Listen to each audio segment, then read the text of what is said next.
Hello there, Brad Perry here from Brad Sound Company. We're in Darwin in the north of Australia.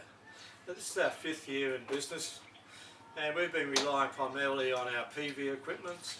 In this case the QW2s, QW218 subwoofers. Very reliable old school equipment, good sound, but it's been 2015. It's time that we've started to modernise, get some more high-tech equipment into our inventory. And we've done that, so why don't we come along and have a look at some of our new equipment for 2015.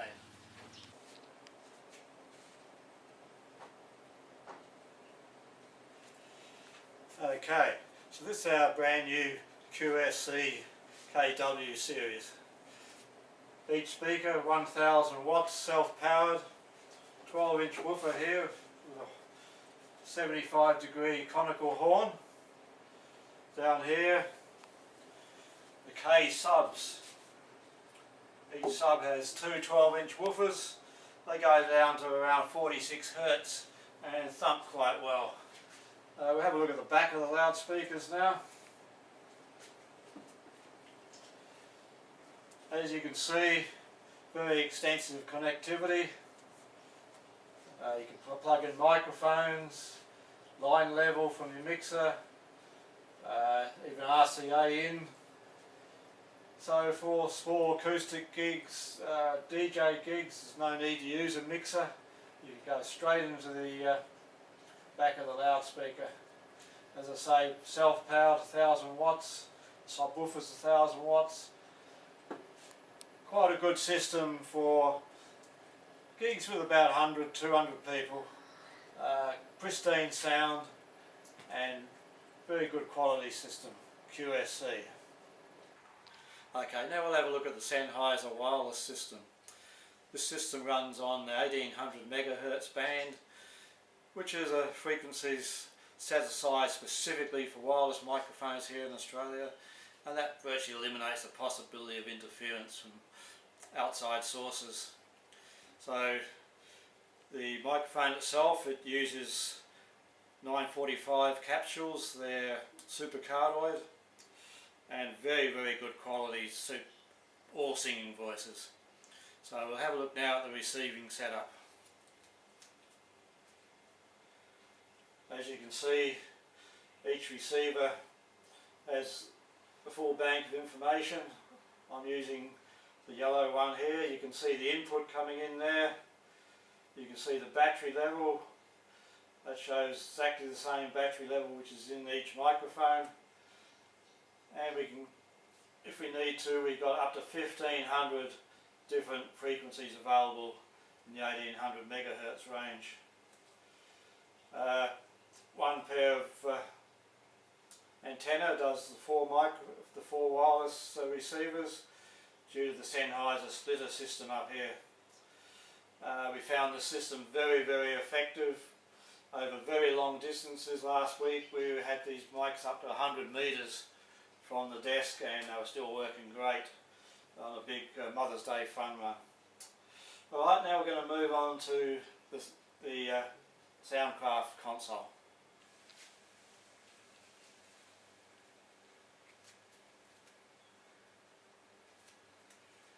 Okay, so this is our Soundcraft SI Expression. Very nice digital console. It's certainly got a lot of features which we find very handy. And for those of you who are used to analog consoles, this one's very easy to use. You simply select any channel you want, and this one will select one. All these controls up here now operate on that one single channel. You've got high pass filters, you've got gates, you've got compressors, you've got equalizers, you've got delays. Everything on there will operate on the channel. As we hit the select button, you can adjust each channel individually using this section of the mixer. Now we've got 32 inputs, 16 outputs, and the inputs and outputs can be configured in any way. In this case we're using auxiliary outputs for our monitors. And you'll see the motorised faders return to their positions from memory from the last time they were set, and you'll see the colour changes to yellow. That indicates a pre-fade mix. We also have some subgroups set up. In this case, the drum subgroup. You'll see the colours now changed to green, and the drum faders are set for the drum subgroup. Vocals, whatever we want, we can use on any of those 16 outputs. Now, one of the great features of this console and many digital consoles is the ability to control the system remotely. In this case, we're using an iPad, and this iPad can do pretty well much what we can do by standing behind the console. We'll just show you an example here. We'll turn on a few microphones there with the drum system, and you can see the microphones are turned on there. We can adjust the faders as we want. We can do that totally remotely from anywhere in the venue. And if we want to adjust the EQ on a particular, there's a snare drum, we can change the graphic EQ settings, the parametric EQ settings anywhere we like using the remote control.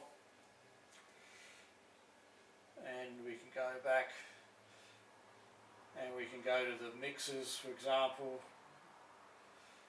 We go to mix 1, and we can bring on whichever microphones we want into that mix. We can adjust however we want in that mix, and that will change the settings on the console to match exactly what we're doing on the iPad.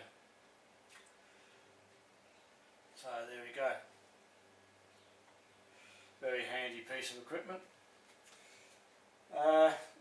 One other very handy piece of equipment that's not essential but very, very useful and certainly adds to the quality of the system is the Soundcraft mini stage box. Now this is completely digital controls. All the microphone preamps are actually in the stage box rather than in the console.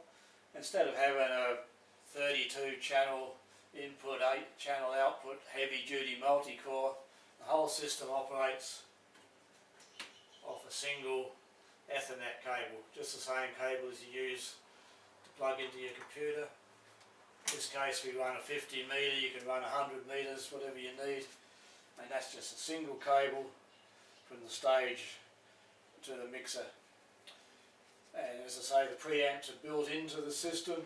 You've got your 32 inputs, you've got 16 outputs, which includes digital outputs, AES outputs here, and analog outputs.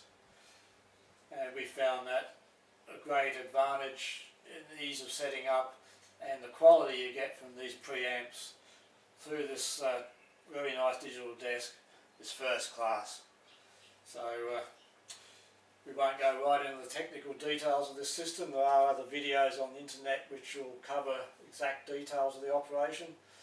Just to give you an idea of the sort of equipment we're investing in 2015 and will continue to invest in over the next few years. So Brad from Brad Sound Company signing out. Bye for now.